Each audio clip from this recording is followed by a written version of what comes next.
भाउजू नमस्कार। नमस्कार। अनि के छ खबर? ठिकै छ।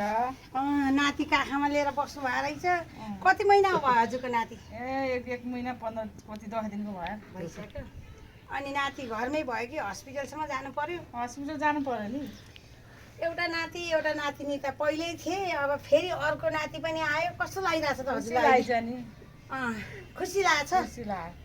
हजुरआमा उहाँ बच्चाको आमा चाहिँ उता हुनुहुन्छ होइन? उहाँ चाहिँ लाज मान्नुहुन्छ उहाँ चाहिँ अलि। अनि एउटा छोरा एउटा छोरी त पहिल्यै थिए, फेरि पनि हजुरलाई छोरो लाभ भएछ। छोरा दुईटा भए, अब छोरी पनि दुईटा बनाउँछु भन्ने मनस्थिति छ कि के छ त? अब छैन। अब छैन, अब भयो। एकदम राम्रो छ, खुसी छ होइन त? आनन्द छ नि? भनेपछि अनि अब हजुरबा पनि छेउमै राखेर बसेछ। नातिको हजुरबा पनि नातिलाई भेट्न आइसेछ बानेश्वरदेखि आज बुटुटु बुट्दै। एकदम खुसी लागेको छ। नानी, हाम्रो पालामा त बाउ आमाले हेरेको केटासँग बिहे गरेर अर्काको घर रुँदै रुँदै जानु पर्थ्यो।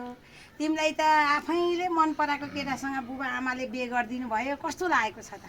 एकदम खुसी लाग्यो। खुसी छु नि, खुसी छु।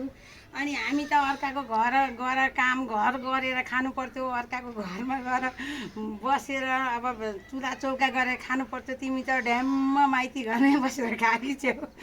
तिमीलाई कस्तो लागिरहेछ त अहिले? राम्रो। भाग्यमानी।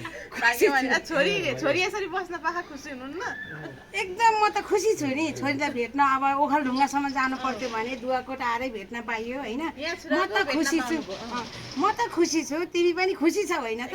एकदम भाग्यमानी रहेछौ नानी। माइती घरको कौसिया ड्याममा सुत्केरी भएर दुई भाइ छोरा जन्माएर छोरी जन्माएर आजन्दाले खाएर बसेको रहेछौ। एकदमै खुसी लागेको छ हामीलाई पनि। खुसी हुनु यी अब भाइहरूसँग बसेर मजाले काठमाडौँको पनि दुवाकोटमा बसेर यस्तै गरेको छौ। खुसी लाग्यो। दुई भाइ छोरा भए, छोरी पनि दुईटा बनाउँछु भन्ने सोचमा चाहिँ नजानु है नानीहरू। खुसी छु नि त।